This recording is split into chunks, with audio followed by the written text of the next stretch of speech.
Olá, bem-vindo ao Tá Explicado, que começa com um alerta. Quem costuma tomar remédio para emagrecer por conta própria, cuidado. Endocrinologistas esclarecem que o uso indiscriminado pode trazer complicações para o sistema cardiovascular. Você vai saber para quem esses medicamentos realmente são indicados e quais são permitidos pela legislação brasileira. Também vamos falar de mercado financeiro. Para quem quer investir, é essencial acompanhar os indicadores econômicos para saber quando e onde aplicar melhor o dinheiro. Saiba quais são os principais índices e como eles impactam os rendimentos. Você já deve ter ouvido alguma história de panela de pressão que tenha explodido e espalhado alimentos para todos os cantos da cozinha e com risco de graves acidentes. Não duvide de que isso realmente possa acontecer, não. Te conto como usar de maneira segura esse importante aliado na hora de cozinhar. Tudo isso a partir de agora.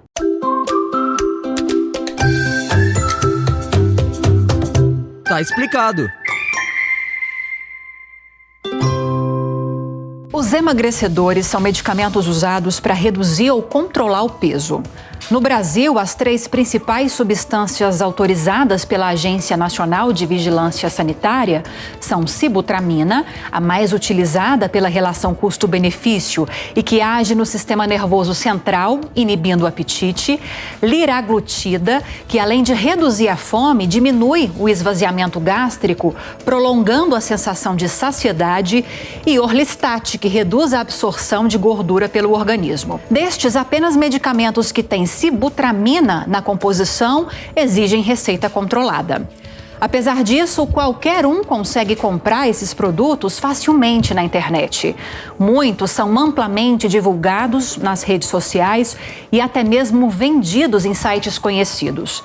Porém, endocrinologistas esclarecem que são remédios usados em tratamentos médicos, geralmente prescritos a pacientes obesos ou que estejam acima do peso com doenças associadas. Não há indicação para pessoas saudáveis que desejam emagrecimento rápido. A presidente do Departamento de Obesidade da Sociedade Brasileira de Endocrinologia, Maria Edna de Mello, alerta para os riscos do uso indiscriminado desses medicamentos. Eles tendem a aumentar a frequência cardíaca, a aumentar a pressão arterial. Então, quando eles são usados em doses altas, isso pode repercutir nesse sistema cardiovascular do paciente. Então, toda medicação ela deve ser feita com um segmento médico, com uma avaliação regular para saber se aquela dose está adequada para o paciente, tanto no sentido de eficácia, como também no sentido de segurança. As pessoas saudáveis que não têm nenhuma comorbidade com sobrepeso, a indicação é de mudança de estilo de vida, ou seja, a gente tem que trabalhar na alimentação e tem que trabalhar também com o aumento da atividade física. A endocrinologista ainda chama a atenção para medicamentos apresentados como produtos naturais, mas que muitas vezes contêm ingredientes ativos que podem desencadear efeitos colaterais. Em 2011, a Anvisa retirou do mercado inibidores de apetite do tipo anfetamina, que são drogas sintéticas que podem causar dependência, como fármacos à base de anfepramona. Tá explicado. Em maio, o Comitê de Política Monetária do Banco Central elevou a Selic, a taxa básica de juros da economia brasileira, para 3,5% ao ano e já sinalizou que haverá nova elevação. O índice é apenas um de uma série de indicadores econômicos que podem afetar diretamente os investimentos. Para explicar melhor sobre esses indicadores e como eles impactam o mercado financeiro, convidei o economista Pablo Spayer, apresentador do Minuto Touro de Ouro, aqui na Jovem Pan. Olá. Pablo, bem-vindo. Olá, Lívia, aqui no soquinho pelo Covid, né? Olá, público da Jovem Pan, tudo bem?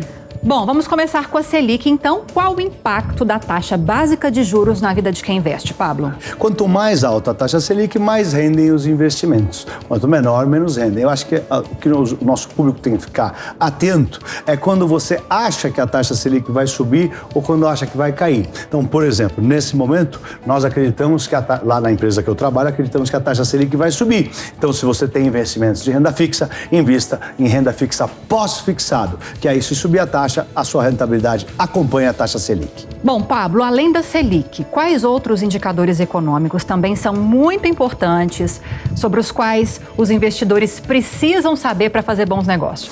Os indicadores, eles meio que são interligados entre si. Então, você tem que ficar de olho, por exemplo, na inflação. A inflação, ela vai influenciar a decisão do Banco Central sobre a taxa Selic. Você tem os PMIs, que são pesquisas que mostram se os setores, né, da economia estão aquecendo ou desaquecendo, e você pode fazer inferências sobre os seus investimentos futuros.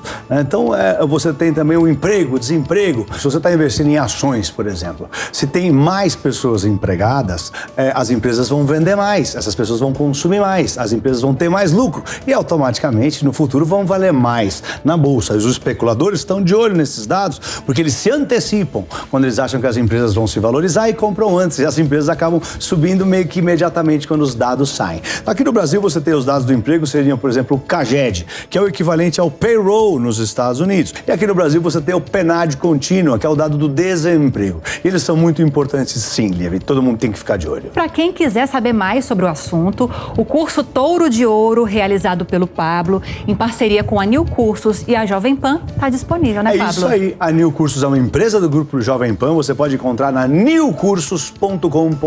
Use o voucher Touro20 e você vai ter 20% de desconto. Dá para dividir em 12 vezes. Valeu, Pablo. Obrigada, viu? Valeu você. Obrigado. Beijo, turma. Tá explicado. As panelas de pressão foram criadas no século XVII e revolucionaram o jeito de cozinhar. Hoje é difícil imaginar uma casa sem esse utensílio, que economiza tempo e dinheiro na preparação dos alimentos. Mas mesmo sendo tão úteis, nem todo mundo se sente seguro durante o uso. Modelos mais antigos, com menos recursos de segurança, representavam mais riscos e os acidentes eram mais frequentes. A panela de pressão funciona assim. O sistema de vedação permite que dentro dela a pressão seja o dobro do normal. E como quanto maior a pressão, maior o ponto de ebulição, a água, que em condições normais começaria a ferver aos 100 graus, consegue chegar aos 120 graus, o que permite o cozimento mais rápido. Mas chega um momento em que a pressão é tanta que precisa ser liberada aos poucos para que não haja explosão. É para isso que serve a válvula no centro da tampa, que começa a girar à medida que o vapor sai.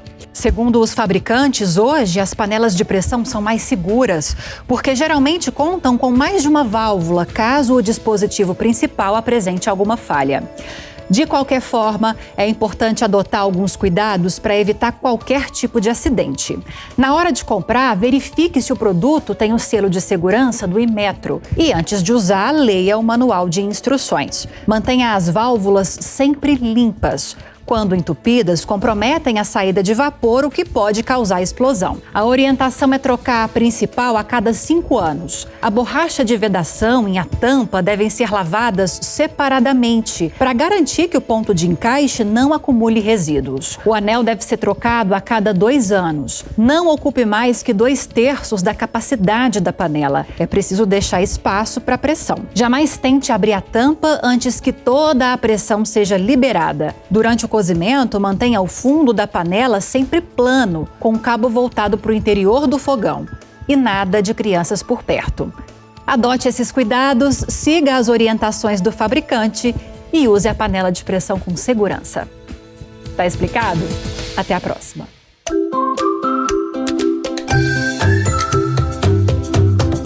Tá explicado.